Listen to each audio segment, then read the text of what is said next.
શું ગુજરાતમાં વાવાઝોડું આવવાનું છે? શું ગુજરાતમાં વરસાદ આવવાનો છે? સોશિયલ મીડિયા પર વાવાઝોડા અને આકાશી આફતને લઈને જે અફવાઓ ઉડી રહી છે, તેની પાછળનું સાચું સત્ય શું છે? જાણીતા હવામાન નિષ્ણાત અંબાલાલ પટેલે ચોમાસા અને વરસાદને લઈને શું મોટી ભવિષ્યવાણી કરી છે? જાણો આ ટૂંકા વિડીયોમાં, બિલકુલ સચોટ માહિતી સાથે. નમસ્કાર દર્શક મિત્રો, લોલ ગુજ્જુ ન્યૂઝમાં આપનું સ્વાગત છે. છેલ્લા થોડા દિવસોથી સોશિયલ મીડિયા પર વાવાઝોડું આવી રહ્યું હોવાના મેસેજ વાયરલ થઈ રહ્યા છે, જેના કારણે ખેડૂતો ચિંતામાં છે. પરંતુ હવામાન વિભાગના સત્તાવાર બુલેટિન અનુસાર હાલમાં ગુજરાત પર વાવાઝોડાનું કોઈ જ સંકટ નથી. એટલે કે વાવાઝોડાની વાતો માત્ર ને માત્ર અફવા છે. પરંતુ દર્શક મિત્રો, હવે ગરમીમાંથી મોટી રાહત મળવાના સંકેત દેખાઈ રહ્યા છે. ગુજરાતના જાણીતા હવામાન નિષ્ણાત અંબાલાલ પટેલે વરસાદને લઈને એક ધમાકેદાર આગાહી કરી છે. અંબાલાલ પટેલના જણાવ્યા અનુસાર 25 મેથી રોહિણી નક્ષત્ર બેસી રહ્યું છે અને આ નક્ષત્ર બેસતા જ વાતાવરણમાં મોટો પલટો આવશે.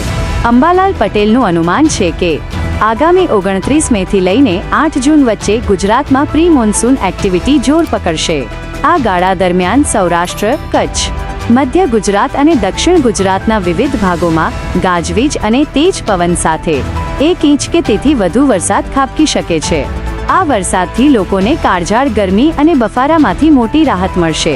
ચોમાસાની વાત કરીએ તો 26 મે સુધીમાં ચોમાસું કેરળ પહોંચી જશે, જે બાદ જૂનના પહેલા અઠવાડિયામાં વાતાવરણ વધુ બદલાશે અને 8મી 15 જૂન વચ્ચે ગુજરાતમાં મેઘરાજાની સત્તાવાર એન્ટ્રી થઈ જશે. તો મિત્રો, વાવાઝોડાની ખોટી અફવાઓથી દૂર રહો અને વરસાદના સારા સમાચાર ખેડૂત મિત્રો સુધી પહોંચાડવા માટે અત્યારે જ તમારી પોતાની ચેનલ લોલ ગુજ્જુ ન્યૂઝને સબસ્ક્રાઇબ કરી લો અને વિડીયોને લાઇક શેર કરવાનું ભૂલતા નહીં. જય હિન્દ, જય જય ગરવી ગુજરાત. આ વિડીયો ખાસ કરીને આપણા ખેડૂત મિત્રો સાથે જરૂર ને જરૂર શેર કરજો, કારણ કે વરસાદના સમાચાર આપણા જગતના તાત માટે ખૂબ જ જરૂરી હોય છે.